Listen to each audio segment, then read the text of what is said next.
Welcome to the Salmon Runs YouTube. Enjoy the video. In this video, I will show how to make a bubble out of paper. To begin, let's gather our essential materials. You'll need about 6 to 8 sheets of paper, ideally cardstock, which is thicker and more durable. Also, grab a pair of sharp scissors, a ruler for precise measurements, a pencil for marking, and a reliable adhesive like craft glue or double-sided tape. Having these items ready will make the crafting process smooth and enjoyable.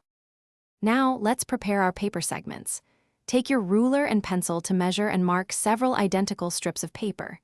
Each strip should be about 1 inch wide and 8 to 10 inches long, depending on your desired bubble size.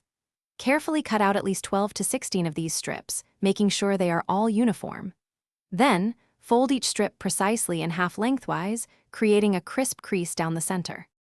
With your strips prepared, it's time to assemble the sphere.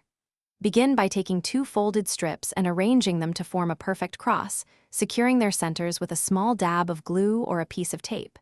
Continue adding more strips, evenly spacing them around that central point until you have a star-like pattern.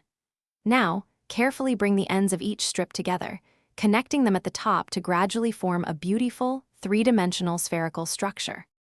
To finalize your paper bubble, ensure all connecting points are securely fastened with extra adhesive. This step is crucial for the bubble's stability and longevity. Once the glue is dry, unleash your creativity.